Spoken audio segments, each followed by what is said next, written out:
Overlooking God's holy eternal city, I can see the Temple Mount, which was once the highest point in this holy land. I'm anxious to begin my journey on the road to the Old City, and with a history that goes back to the 4th millennium BC, to one of the oldest cities in the world, I don't know what to expect in this mysterious place rife with so much history and so much contention for the last 1,000 years, over who owns what and over what is where. A lump enters my throat. I know that this holy place has cost so much death and blood.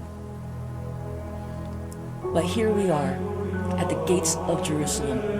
The walls are white limestone, like I've seen with all the buildings all over Jerusalem. It turns out that the Jerusalem builds itself from its own stone, and that there is a British mandate that requires all buildings to be made of Jerusalem stone.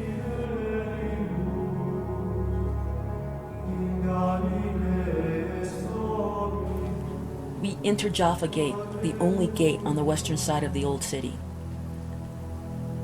We head down a quiet alley. Just inside Jaffa Gate is Bersavi restaurant in the Christian Quarter. This part of the old city is home to one of the most significant sites in all of Christianity, the Church of the Holy Sepulchre, and is one of the 4 quarters of the walled city, Christian, Muslim, Jewish, and Armenian. However, instead of finding our way into the Christian Quarter, we continue down David Street to the Armenian Quarter without a plan.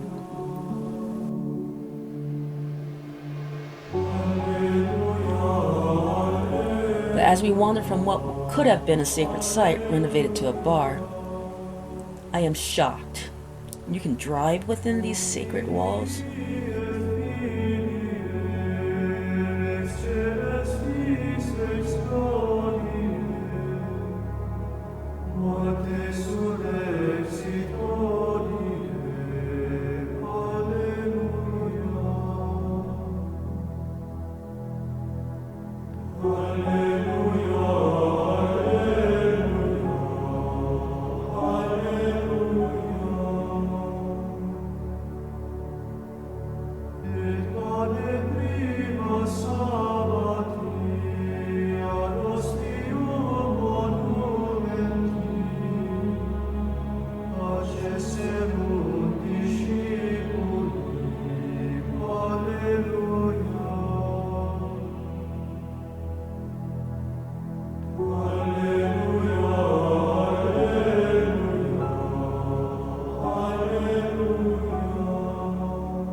There are 9 gates that lead into the old city.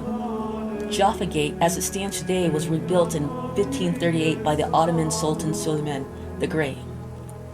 However, the walls nearby date to the 2nd century BC and were built by the Hasmonean rulers of the era. It, along with the Western Wall, the Wailing Wall, and other palace foundations are some of the significant finds dating from Herod's rule of Jerusalem. In the city of Jerusalem, there are 4 principal gates, in the shape of a cross, one opposite the other. David's Gate, or Jaffa's Gate, faces west and stands exactly opposite the Golden Gate, which faces east. This gate belongs to the Tower of David and is therefore called David's Gate. We are at the Zion Gate, one of the other major gates of Jerusalem. It faces Mount Zion and toward the cardinal direction south, located along the southwestern walls of the old city. It is one of the gates of Jerusalem that leads into the Jewish quarter of the old city. Walls near the Zion Gate date from the Hasmonean and Herodian periods of the history of Jerusalem and sit on Mount Zion. If only the walls could speak, the stories they would tell.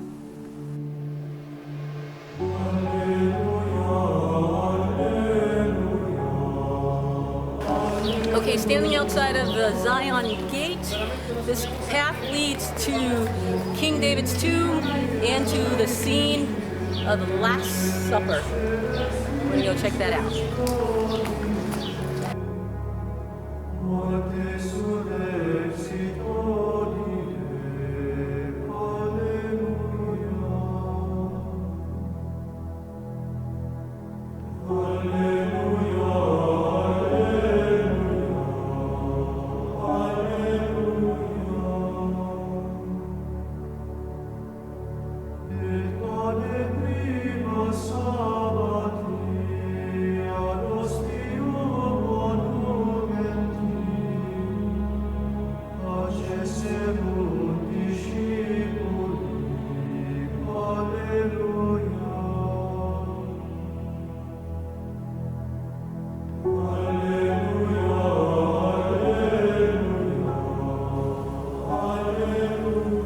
It's a striking view as we get closer to the site that the world knows so well, thanks to Leonardo's famous fresco, The Last Supper.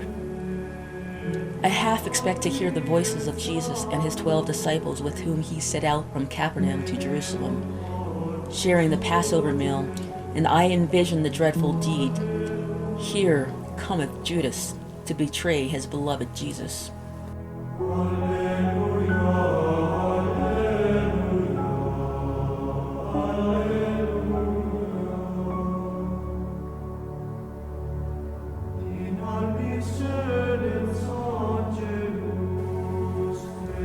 But as we climb up from the courtyard to the second floor, it is not like that. The room is full of strangers and Christian pilgrims from all over the world singing. The room is empty with a vaulted ceiling and marble columns. During the Ottoman reign of Sultan Suleiman, this Christian church, the mother of all churches, it's been called, was turned into a mosque. There are restored stained glass windows that have Arabic Quran verses, a prayer niche which indicates the direction of Mecca, and a staircase to the minaret. This dome was built over the tomb of David, the space that Jews hold sacred, and the stairs leading to it are closed.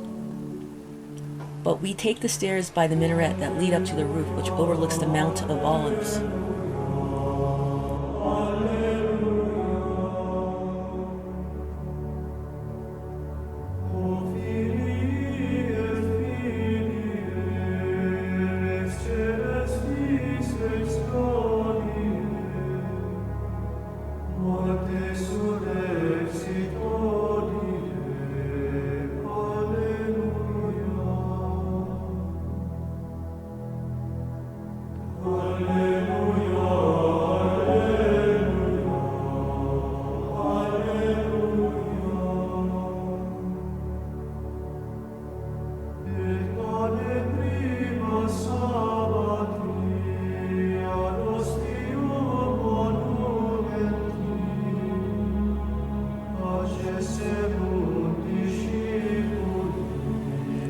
We descend back to the ground level beneath the room of the Last Supper to the tomb of King David and stumble upon an entrance, rather an exit, onto the lesser-known Ramparts Walk. A sharp crackling sound whistles through the air as we squeeze through the rotating iron bars.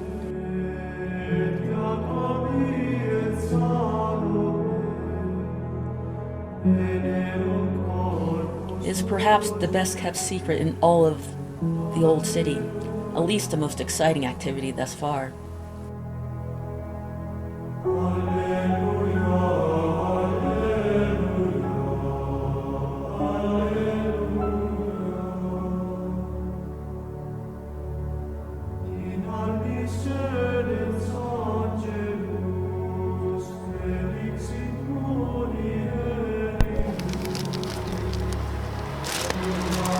Found another way around the old city.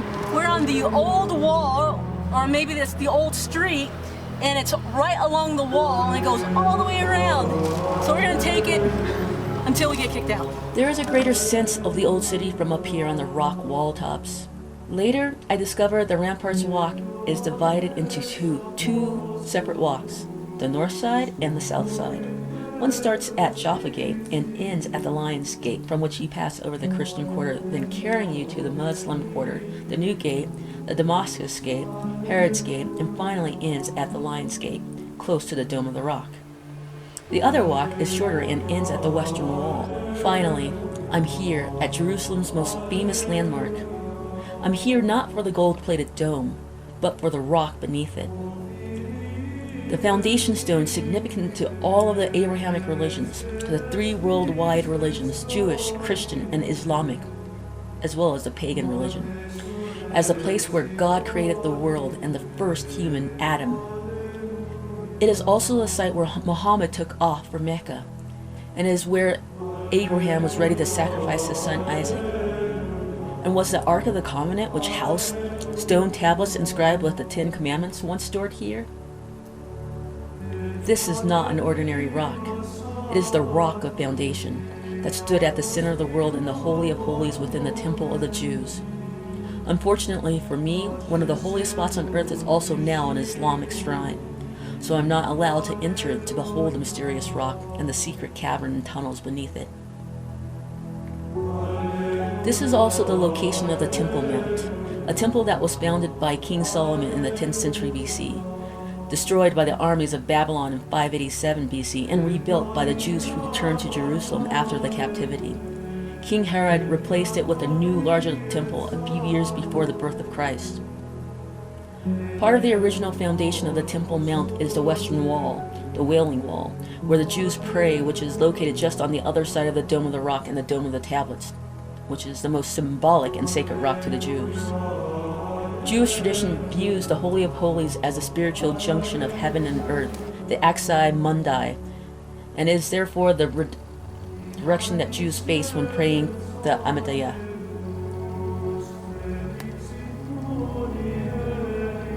Jerusalem is not what I expected as I walk around the drift in time. And without its context, Jerusalem is just another ancient town, lost in thought, lost geographically. I'm in search of even the tiniest hint of God. I keep playing over and over in my mind that this is a place where God is seen and felt, and that I'm walking in the Bible. I imagine finding God as a journey in itself. I'll keep searching and see what the path brings.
It's such a solemn experience winding through the narrow streets of the holy city.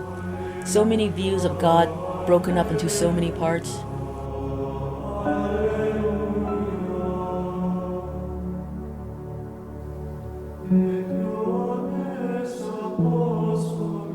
We come to the Church of the Holy Sepulchre. This is where Jesus was crucified, buried, and resurrected, and is a major pilgrimage site and draws people from around the world.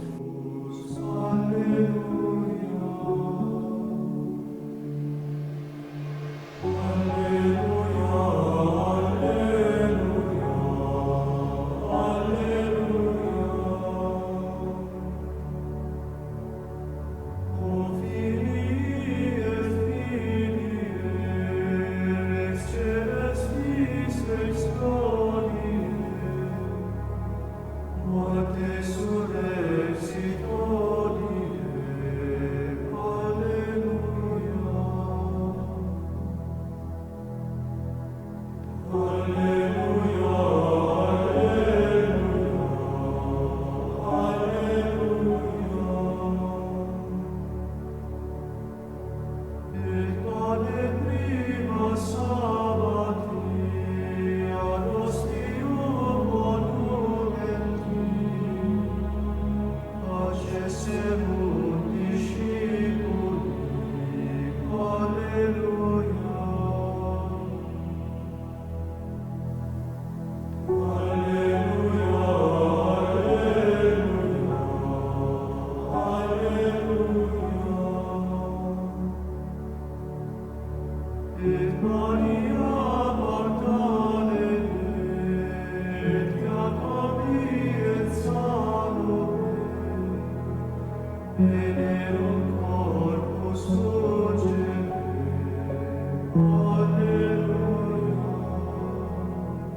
standing here in front of the Church of the Holy Sepulchre, and this is the place where Jesus was buried and resurrected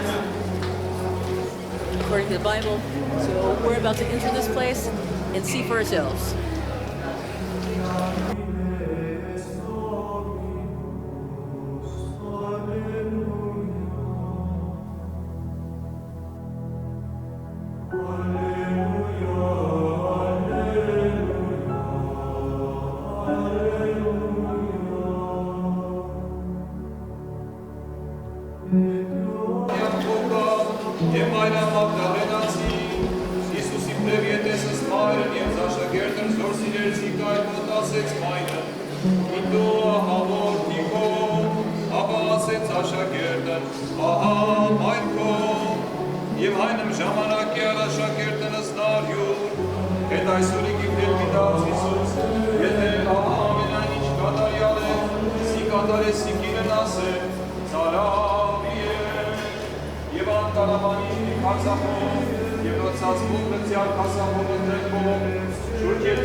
We are standing outside of the empty tomb, surrounded by oversized candles, but inside the Holy Sepulchre is part of the Golgotha rock, the rock on which Jesus was sacrificed, and therefore the most sacred rock in Christianity.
The last 4 stations of the 14 stations of the Via Dolorosa are in the Church of the Holy Sepulchre too.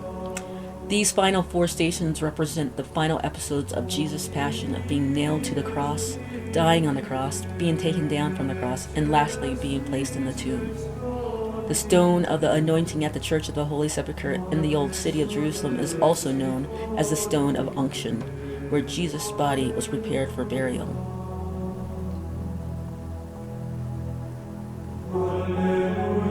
Back on the Via Dolorosa, the way of sorrows, we leave the remains of God behind enclosed walls, the names of which may be forgotten, but never the story.